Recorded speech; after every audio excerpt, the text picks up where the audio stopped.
A continuación, es un gusto presentar a la doctora Lizzy Paola Cisneros. Lizzy, un aplauso, Lizzy. Que nos va a dar la exposición, la siguiente exposición. Ahí tienes.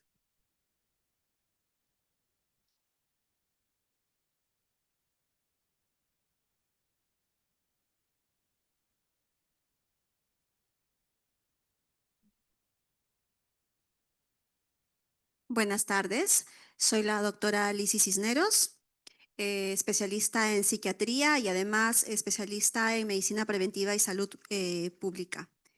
Actualmente soy coordinadora de gestión de riesgos sanitarios en un hospital de la Comunidad de Madrid que se llama José Germán, que es un hospital monográfico de psiquiatría.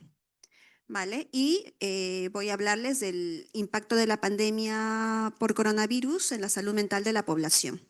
En primer lugar, quiero agradecer a la coordinación del evento por su invitación y dar la enhorabuena por la calidad del evento. Bueno, ya han pasado más de 5 años desde que un miércoles 11 de marzo la Organización Mundial de la Salud declaró la pandemia por coronavirus, ¿no? Sabíamos desde meses previos pues que había algo raro que estaba sucediendo en China, ¿no? Sabíamos de algún virus que estaba ahí ocasionando la muerte de muchas personas.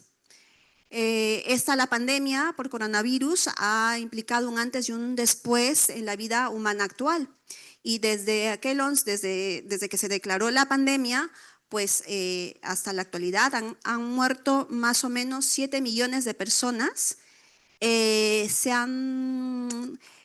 habido 777 millones de contagios y de esos 7 millones de muertes que han sido por causas directas, se dice que incluso han podido ascender a las 15 millones de muertes como consecuencias indirectas por la infección por coronavirus. O sea, las cifras son muy, muy significativas. Entonces, ¿cómo vivimos esta pandemia? ¿Cómo recordamos que transcurrieron esos momentos muy difíciles para la población? Pues en primer lugar fue una crisis inesperada para la que la sociedad no estaba preparada en ninguno de los aspectos. Nadie se imaginaba que a estas alturas del siglo XXI pues íbamos a vivir una pandemia de tal magnitud.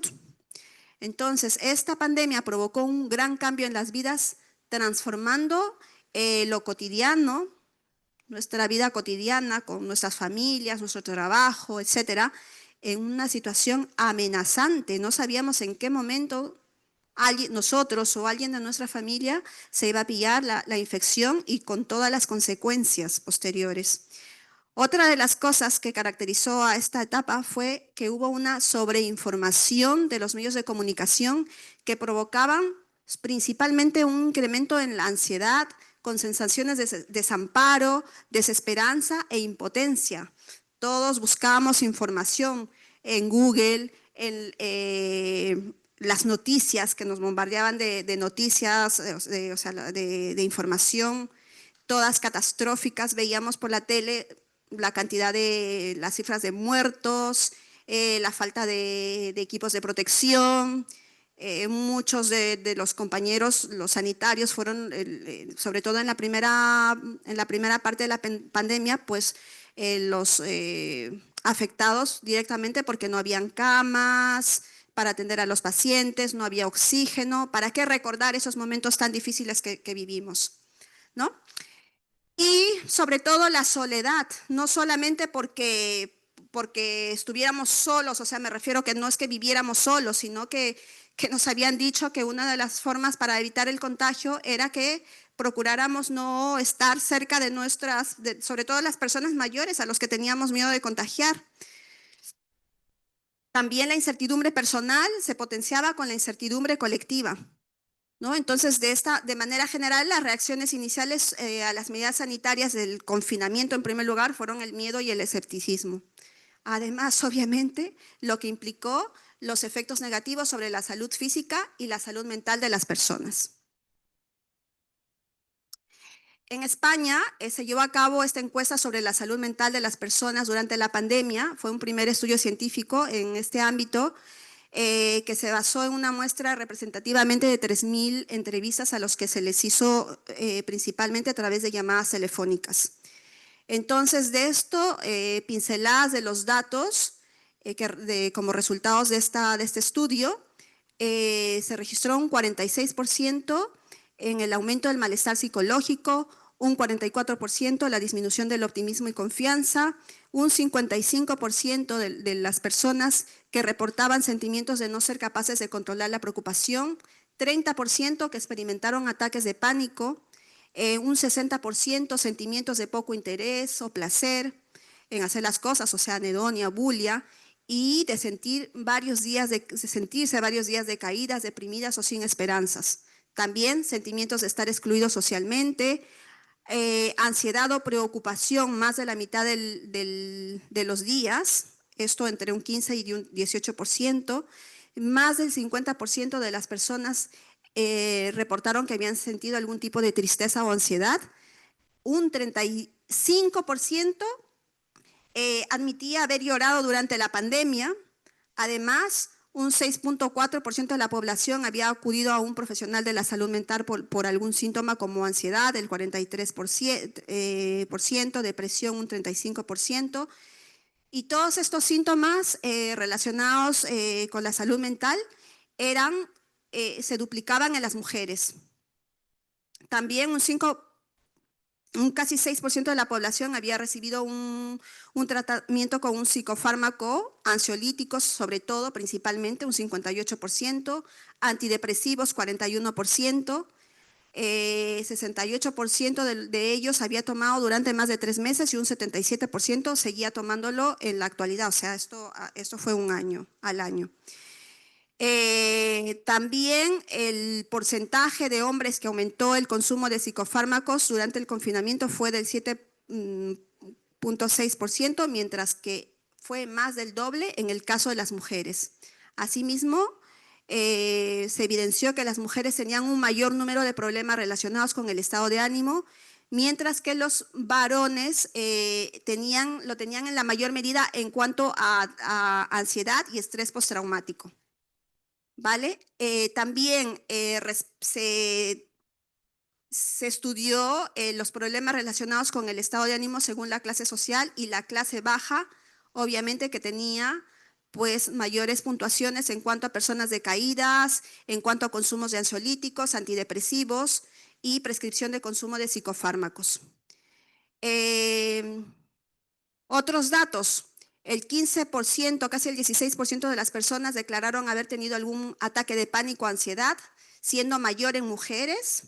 Esos ataques de ansiedad cambiaron la vida habitual del 66% de las personas que habían tenido esos síntomas, el 10% en la muestra total, siendo mayor en las mujeres. También se reportaron problemas del sueño, mayor también en mujeres, el 50%, y las personas jóvenes del rango del 18 al 34 años son las que frecuentaron más los servicios de salud mental y tuvieron más ataques de ansiedad y más síntomas de tristeza. ¿Vale? Pues entonces, ¿qué es lo que había pasado? ¿Qué es lo que pasó? Como habíamos mencionado, había mucha incertidumbre, y la intolerancia a la incertidumbre fue el mecanismo mental básico, pues base del padecimiento de esos trastornos que estamos comentando. No solamente de los trastornos como tal, sino también de síntomas psicológicos como la evitación, agresión e incluso el suicidio. El temor y el estrés también afectaron negativamente a las personas con trastornos previos de salud mental, produciendo exacerbaciones de síntomas y de recaídas. ¿Por qué pasó todo esto? Para explicarlo, podemos hablar de la hipótesis diátesis-estrés, que es la que podría explicar de mejor forma los trastornos psicológicos, en donde los factores psicosociales adversos aunados a cierta vulnerabilidad individual, como las anomalías biológicas preexistentes, favorecerían la aparición del trastorno mental, ¿no? Entonces, ¿cuáles son los componentes del modelo? Por un lado, tenemos a la diátesis, que se refiere a la vulnerabilidad preexistente, que puede ser genética, biológica, bioquímica o psicológica. Un ejemplo podría ser una predisposición genética a la depresión o una inestabilidad neurológica. Y el estrés, pues en el contexto de la pandemia, el estrés proviene de factores como el miedo a infectarse, que era sobre todo, no solo nosotros, sino nuestras personas cercanas, nuestros padres, la incertidumbre sobre el futuro, el aislamiento social, la pérdida de seres queridos y las dificultades económicas. Entonces, aplicando el modelo, esta hipótesis diátesis estrés a la pandemia actuó como un factor estresante de gran magnitud que interactuó con las vulnerabilidades individuales. Las personas con una predisposición a la ansiedad, por ejemplo, pudieron experimentar un aumento significativo de los síntomas debido al estrés de la pandemia. Pues han habido muchos estudios relacionados con el tema de la salud mental durante la pandemia del coronavirus y se ha observado una correlación, como en este que presento aquí, entre el miedo, como ya habíamos dicho, y el desarrollo de problemas de salud mental, respaldando de la hipótesis de que el estrés percibido podía ser un desencadenante crucial. También podría servirnos para entender esto el modelo cognitivo de respuesta al estrés, ¿no? Esto útil para comprender las diferencias en la forma de percibir una situación, que sería la evaluación cognitiva, y la respuesta, que sería el dominio cognitivo personal en situaciones de crisis. Todos nosotros desde la infancia formamos en nuestros cerebros esquemas, que son conocimientos y creencias que se almacenan en la memoria a largo plazo por asociarse con una carga emocional. Estos determinan patrones de respuesta y decisión en crisis. Luego tenemos la evaluación cognitiva primaria, que es esta evaluación ante un evento es automática, es emocional, es rápida y adjudica una primera impresión positiva o negativa que orienta decisiones inmediatas. Esto es de carácter universal y se asocia simultáneamente con una rápida respuesta primaria que está mediada por el sistema nervioso autónomo. Y luego ya la evaluación cognitiva secundaria, pues que es racional y considera la intensidad, duración y amenaza percibida, además de los esquemas aprendidos que activan recursos de adaptación que tiene que ver con la resiliencia, ¿no? Y esta está fuertemente influida por factores sociales y culturales mediadas por circuitos cerebrales. Y lo que habíamos comentado, el dominio cognitivo personal, que incluye todo lo relacionado con el individuo, con las personas más significativas, con la identidad social, o sea, cosas importantes para la persona, temas culturales, religiosos, aspectos relacionados como, por ejemplo, la pertenencia al país, el idioma o preferencias, que es lo que termina por matizar la respuesta al estrés. Pues de esta manera el significado que se adjudica al evento estresante se encuentra fuertemente marcado por la evaluación y los esquemas cognitivos. Por eso, pues aunque toda la población sufrió la misma crisis durante la pandemia, no todos tuvimos los mismos efectos en nuestra salud mental, ¿no? Es decir, es por esto que hemos estado comentando, los efectos de la salud mental variaron entre los individuos y pues también eso sugiere que la resiliencia individual pudo contribuir a mitigar las graves consecuencias emocionales en contraste con las respuestas mal adaptativas debidas a la evaluación cognitiva negativa. Este estudio, MIN-COVID, el efecto de los problemas de la salud mental durante la pandemia, pues se trata de un estudio grande realizado por autores españoles que lo que querían es ver la influencia de la pandemia en la salud mental de los pacientes, población general y los profesionales sanitarios. ¿Vale? Es un estudio que se llevó a cabo en 2 años. Se analizó datos acerca de cerca de 10.000 profesionales sanitarios, más de 2.500 pacientes con coronavirus y sus contactos y 3.500 personas como muestra de la población general. De este estudio han salido publicados ya varios papers y se han publicado resultados, como por ejemplo, que concluye que padecer trastornos mentales antes de la pandemia se asociaba ya con diferentes patrones de síntomas de ansiedad y depresión durante la misma. Sin embargo, el apoyo social y la resiliencia son factores claves para mejorar la salud mental independientemente del diagnóstico. En este otro estudio del mismo grupo, concluyó que la falta del contacto social aumentó la ansiedad y los síntomas depresivos. El desapego se asoció fuertemente con ambos trastornos afectivos, es decir, con la ansiedad y los síntomas depresivos, y que las personas, nuevamente, con el apoyo social, es decir, aquellas con un bajo nivel de apoyo social y un alto nivel de desapego, sufrieron mayor riesgo de depresión y trastornos de ansiedad generalizada.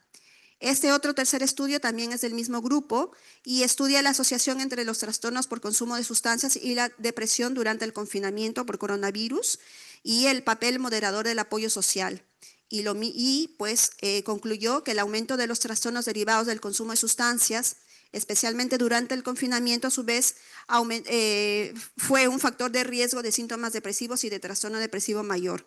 Y nuevamente, el apoyo social está aquí, que puede tener un efecto moderador tanto del consumo de sustancias y por ende del riesgo de sufrir problemas de salud mental. Ahora, ¿qué ha pasado en las personas que superaron el coronavirus? Pues se ha descrito que tienen un mayor riesgo de tener secuelas en su salud mental. Y 1 de cada 5 personas que han pasado la enfermedad se han enfrentado por primera vez a un diagnóstico de ansiedad, depresión o insomnio y tienen además el doble de probabilidad de tenerlos en personas con otras patologías. En este caso, en este grupo de personas que tuvieron la enfermedad del COVID, se vio que los pensamientos suicidas aumentaron entre un 8 y un 10%, especialmente en personas adultas y jóvenes, en los que la cifra incluso es mayor.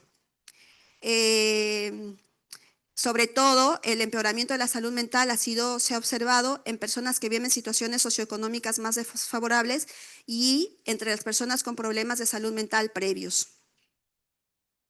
A largo plazo. Pues a largo plazo se ha visto que, existen reportes de trastornos psiquiátricos persistentes varios meses después de contraer el coronavirus.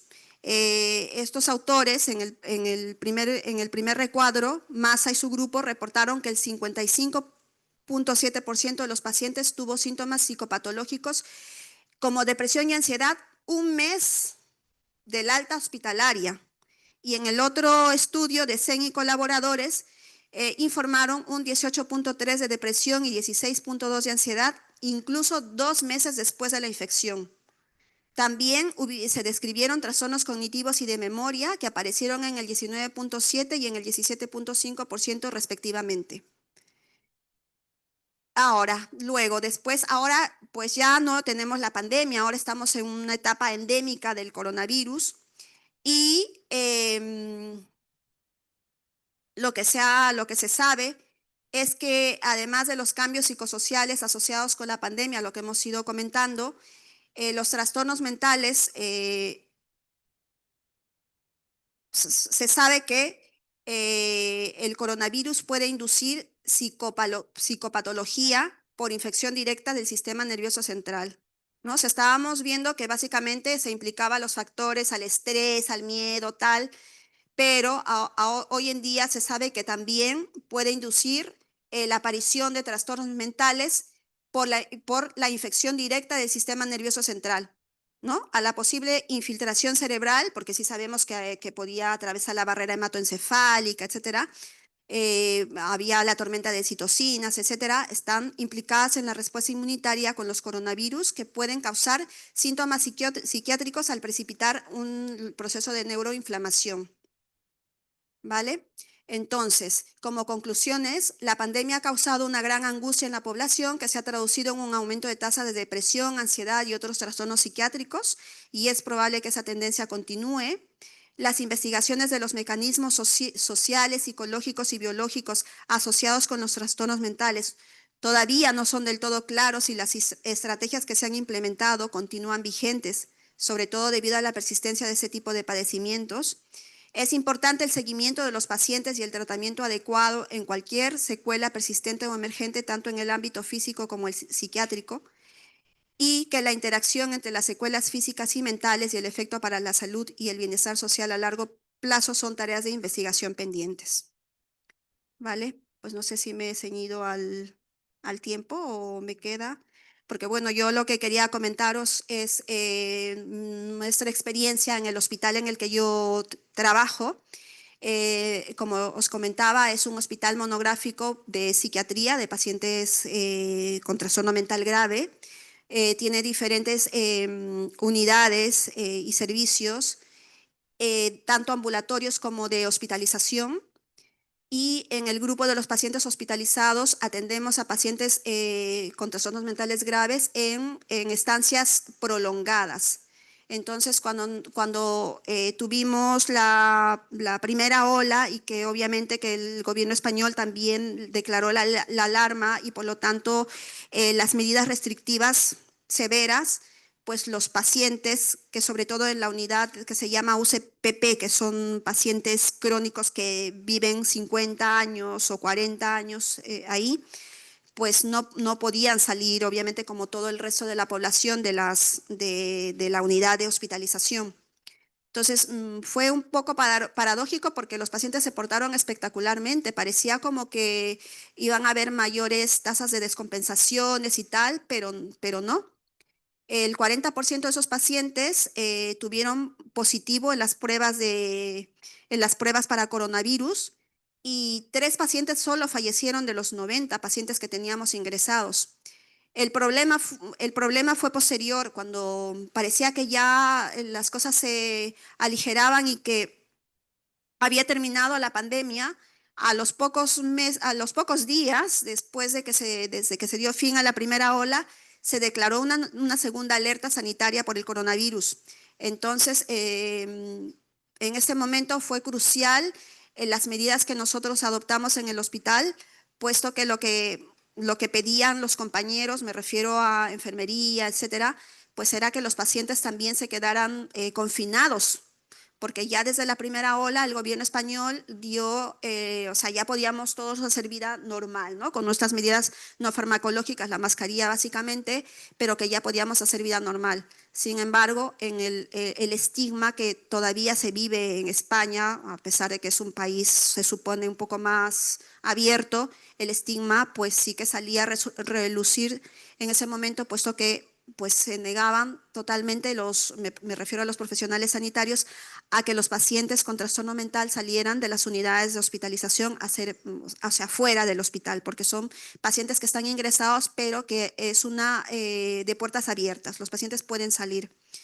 Entonces ahí fue muy duro tomar la decisión en el afán de cuidar su dignidad, en el afán de la humanización de la salud mental, en que ellos también son personas igual que nosotros con sus derechos y tal, pues tomar la decisión de que salieran o sea, hicieran vida normal. Y pues desde ese momento, que prácticamente fui yo porque yo, como os he comentado, mi especialidad es, además de la psiquiatría, la medicina preventiva y la salud pública. Entonces, pues me puse fuerte y con el apoyo de la gerencia y tal, logré que los pacientes pudieran hacer su vida normal. Y entre la segunda, tercera, cuarta y quinta ola no tuvimos ni un solo caso de infección por coronavirus. Así es que fue bastante exitoso. Luego ya tuvimos algunos casos con la llegada de la variante de la Omicron, que nos contagiamos todo el mundo, pero bueno, fueron síntomas más leves y bueno, fue positivo. Respecto a mi experiencia personal con los pacientes, si bien es cierto, durante la primera ola los pacientes tomaron relativamente bien el tema del confinamiento. Los profesionales sanitarios fueron los que más sufrieron de estos problemas de estrés y de miedo, básicamente porque tenían miedo de que fueran los pacientes los que nos contagiaran. Por ejemplo, también al momento o sea, había miedo de que se descompensaran de su psicopatología y al momento de hacer una contención, etcétera, pues pudieran contagiarse el coronavirus, ¿no? Ya, termino. Les quería contar un poco mi experiencia de cómo fue en el hospital, pero creo que ya hemos terminado. Muchísimas gracias.